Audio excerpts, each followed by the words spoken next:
حضرت مریم اللہ کی نبی نہیں، عورت نبی ہو سکتی؟ حضرت مریم اللہ کی ولیہ ہیں۔ جناب زکریا گئے تو کہتے ہیں میں نے حضرت مریم کے پاس بغیر موسم کے پھل دیکھے، بغیر موسم کے پھل۔ حضرت مریم سے پوچھتے ہیں کہاں سے آئے ہیں؟ تو کہنے لگی ہوا من عند اللہ، یہ اللہ کی طرف سے آئے۔ کہاں سے آئے ہیں جی؟ اللہ کی طرف سے، اللہ نے دیے، اور رب چاہے تو بغیر موسم کے پھل دے سکتا ہے۔ حضرت زکریا دعا کرنے لگے، کہنے لگے یا اللہ میں بھی بوڑھا ہو گیا، اگر مریم کو بغیر موسم کے پھل مل سکتے ہیں تو مجھے بھی بے وقت کی اولاد مل سکتی ہے۔ دعا مانگی تو اللہ پاک نے حضرت یحییٰ کی خوشخبری سنا دی، اولاد مل گئی۔ یہ کس کی کرامت ہے؟ بنی اسرائیل کی ولیہ کی۔ کس کی؟ اور جب حضور غوث اعظم جیلانی کی بات آئے، جب نبی پاک صلی اللہ علیہ وسلم کی امت کی ولایت کی بات آئے تو المستنجد باللہ بادشاہ تھا، کہتا ہے مجھے غوث پاک کے مرید کہتے تھے ہمارا پیر بڑی شان والا ہے، بڑی شان والا ہے۔ تو میں نے کہا میں تو دیکھوں گا تو پرکھوں گا نا، پرکھوں گا تو مانوں گا۔ کہتے میں گیا، موسم نہیں تھا سیب کا، تو میرے دل میں خیال آیا کہ میں نے جا کے کہنا ہے غوث پاک سے کہ سیب کھلائیں، موسم نہیں، کہنا ہے سیب کھلائیں، کھلا دیے تو ولی، نہ کھلائے تو میں نہیں مانتا۔ کہتے ہیں میں جا کے پہنچا تو مجھے کہنا ہی نہیں پڑا، حضرت کی خدمت میں گیا تو مجھے کہنا ہی نہیں پڑا۔ حضور غوث اعظم جیلانی رضی اللہ تعالیٰ عنہ نے فضا میں ہاتھ اٹھایا تو ہاتھ میں سیب تھا، کہنے لگے بادشاہ کھا لے، اور ولیوں کی ولایتوں کو سیبوں پہ نہیں پرکھا کرتے، کھا لے، کوئی ہماری ولایتیں سیبوں کی محتاج ہے تو پرکھ رہا۔ کہنے لگا حضور پہلے آپ کھائیں برکت والا ہو جائے گا، پہلے آپ کھائیں۔ حضور غوث اعظم جیلانی نے کھایا تو بڑا مزہ لے کے بادشاہ کو دیا، اس نے کھایا تو وہ بڑا اس نے حالت بری کی، پھر حضور کو کہتے حضور تھوڑا اور کھا لے، آپ نے کھایا تو بڑا سرور لے کے پھر اس کو دیا تو پھر بڑا اس نے نا، آپ فرمانے لگے لوگوں کو بتاتا کیوں نہیں تجھے کیا ہو رہا ہے، بول تو صحیح نا، چہرے کے رنگ بدلتا ہے، بتاتا کیوں نہیں؟ کہنے لگا حضور آپ کھاتے ہیں تو میٹھا ہو جاتا ہے، میں پکڑتا ہوں تو کڑوا ہو جاتا ہے۔ آپ فرمانے لگے میرے ہاتھ اس کے فرما بردار کے ہیں، سیب وہی ہے، جب ظالم کے ہاتھ لگتے ہیں تو کڑوا ہو جاتا ہے۔ توبہ کر اللہ کی بارگاہ میں، ظلم چھوڑ دے، لوگوں کو نہ ستایا کر، تیرے ہاتھ ظلم والے۔ حضرت سلیمان علیہ السلام نے کہا کہ ملکہ بلقیس کا تخت لاؤ، 40,000 میل کے فاصلے پہ تھا تخت، کتنی دور تھا جی؟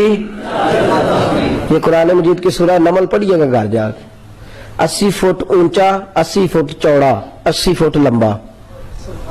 ایک جن اٹھا، اس نے کہا میں لے آؤں گا دربار برخاست ہونے سے پہلے، تو حضرت سلیمان نے کہا نہیں ذرا جلدی چاہیے، ذرا تو اٹھا۔ کون؟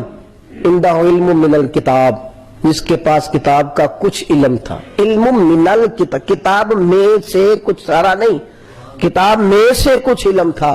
کہا تو کب لائے گا؟ کہنے لگا جی آپ کی پلک جھپکنے سے پہلے، پلک جھپکنے سے، یہ قرآن مجید ہے۔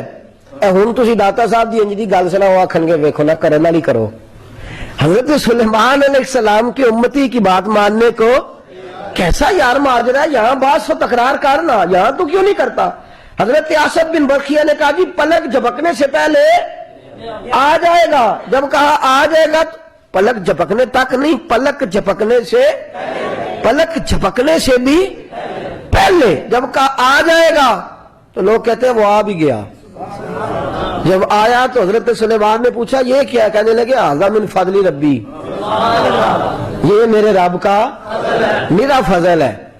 اور ادھر اللہ فرماتے ہیں وبشر المؤمنین بان لهم من اللہ فضلا کبیرا، فرمایا جس پر صرف فضل ہے اس کا یہ حال ہے، مصطفیٰ کے غلاموں پر تو فضل کبیر ہے۔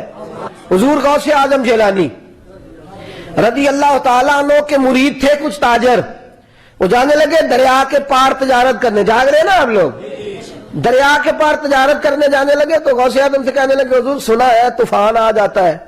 آپ فرمانے لگے ایک وعدہ تم کر لو ایک میں کر لیتا ہوں۔ کہ جی وہ کیا؟ فرمانے لگے بددیانتی نہ کرنا، تجارت میں بددیانتی نہ کرنا، لوٹ مار نہ کرنا، یہ وعدہ تم کر لو اور انشاءاللہ تم حفاظت سے واپس آؤ گے، یہ وعدہ میں کر لیتا ہوں۔ کہ حضور وہاں جاتا ہی کوئی نہیں، سنا ہے جو جاتا ہے دریا بڑا خوف فرمایا تم جاؤ نا وعدہ اپنے وعدے پہ. تاجر کہتے ہیں ہم گئے, تجارت کی. ادھر شاگرد کہتے ہیں کہ حضرت کی بارگاہ میں حاضر تھے, حضرت خطاب فرما رہے تھے. باتیں کرتے کرتے اچانک یوں ہاتھ حضرت نے آگے کیا. بھئی حضرت آصف بن برقیہ غائب ہوئے تھے کہ وہی رہے تھے؟ اور جو تخت لائے تھے وہ میں نے کہا کہ 80 فٹ چوڑا 80 فٹ لمبا, اور کچھ میں لکھا ہے 80 من اس کا وزن تھا. وہ گئے بھی نہیں, اور تخت آیا کہ نہیں آیا؟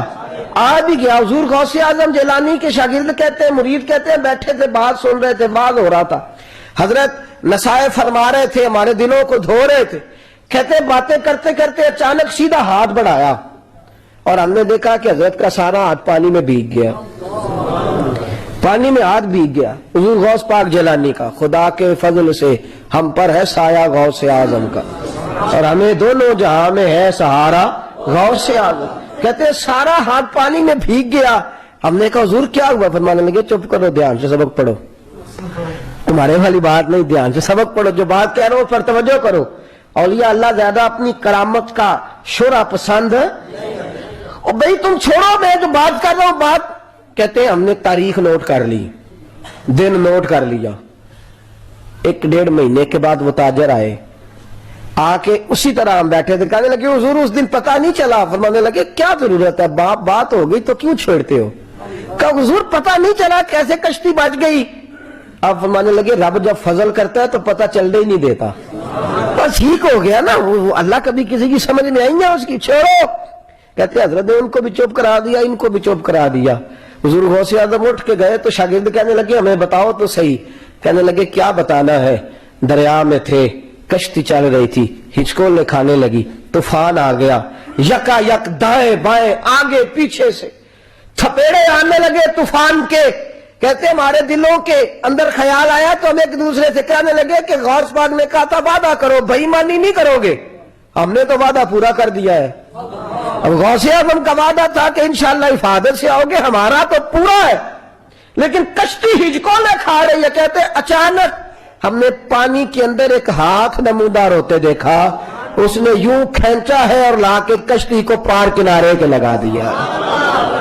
کیا کہا حضرت سلطان باہو نے؟ حضرت سلطان باہو فنا فی ذات ہاؤ, کتنا بڑا شخص ہے. حضرت سلطان باہو رحمت اللہ علیہ فرماتے ہیں بغداد شہر دی کی یہ نشانی, اچیاں لمیاں چیراں ہوں, تن من میرا پرزے پرز, جی میں درزی دیاں لیراں ہوں, انہاں لیراں دی میں گل کفنی پاساں, تے رنگ ساں رل ساں سنگ فقیراں ہوں, شہر بغداد دے ٹکڑے مانگ ساں, تے کرساں میراں میرا ہوں, شہر بغداد دے ٹکڑے مانگ ساں تے پھر کرساں میں میرا.